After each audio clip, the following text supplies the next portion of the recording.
America's vital interests in space lost out to special interests in Washington, except, of course, for the senators and congressmen here. They would never do it, right, Dana?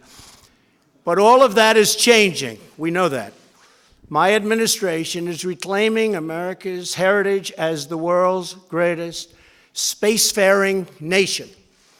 The essence of the American character is to explore new horizons and to tame new frontiers. But our destiny beyond the Earth is not only a matter of national identity, but a matter of national security. So important for our military, so important, and people don't talk about it. When it comes to defending America, it is not enough to merely have an American presence in space. We must have American dominance in space. So important. Very importantly, I'm hereby directing the Department of Defense and Pentagon to immediately begin the process necessary to establish a Space Force as the sixth branch of the armed forces. That's a big statement. We are going to have the Air Force and we are going to have the Space Force, separate but equal. It is going to be something so important. General Dunford, if you would carry that assignment out, I would be very greatly honored also. Where's General Dunford? General? Got it? Let's go get it, General.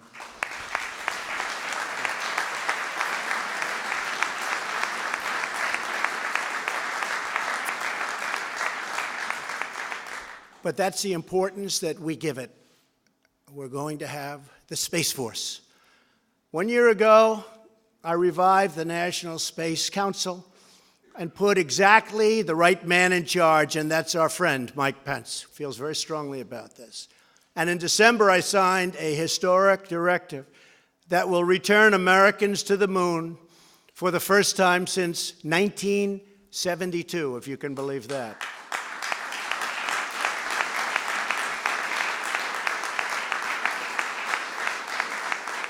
Always remembering it's about that, but it's also about jobs and the economy. This is a great thing we're doing. This time we will do more than plant our flag and leave our footprints. We will establish a long-term presence, expand our economy, and build the foundation for an eventual mission to Mars, which is actually going to happen very quickly. And, you know, I've always said that rich guys seem to like rockets. So all of those rich guys that are dying for our real estate to launch their rockets, we won't charge you too much. Just go ahead. If you beat us to Mars, we'll be very happy, and you'll be even more famous. But they do like, explain that. Where's Eric? They do like rockets for some reason, huh? They like those rockets. But you know what? As long as it's an American rich person, that's good, okay? They can beat us. We'll save a little money and they can beat us, and we're taking full credit for it. Don't worry about it. But we'll be setting aggressive timelines, challenging old ways of doing business, and we will be expecting real results. And we are making our incredible facilities, okay, available to these people that have been doing so incredibly by themselves on rocketry. So you're invited. The rent won't be high. I am instructing my administration to embrace the budding commercial space industry. We are modernizing out-of-date space regulations. They're way out of date. They haven't been changed in many, many years. And today we're taking one more step to unleash the power of American ingenuity. In a few moments, I will sign a new directive to federal departments and agencies. They will work together with American industry to implement a state-of-the-art framework for space traffic management. But don't let it get too out of control, please. We know about what's going on with a lot of other rules and regulations. By the way, we've set the all-time record in history of this country in cutting regulation. So when I hear about that, I get a little bit tenuous. Be careful. Don't get too carried away. But we've cut more regulations than any administration, whether it's 4 years, 8 years, or 16 years in one case. We've cut more regulations than any other president in history. And I actually think that, along with the massive tax cuts, I think that the regulation cutting may have even had more of an impact on the economy. It's been incredible. We have regulation. We have a lot of regulation. We have good regulation. But you don't need 20 years to get rejected from building a highway. We can reject you in 2 years or 1 year. We have it down from 17 years down to 2. We expect to get it down to 1. And if it's not good, we're going to reject. But it's going to be a fast rejection.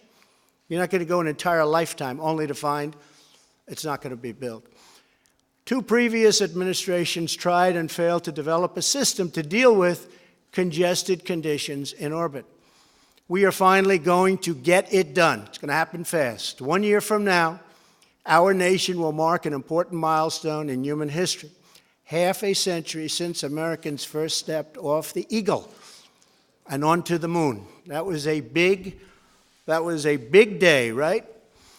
In that magnificent moment, the American astronaut embodied the incredible spirit of America, the confidence of a cowboy, the skill of a fighter pilot, the ambition of a scientist, and the courage of a true, brilliant, tough warrior.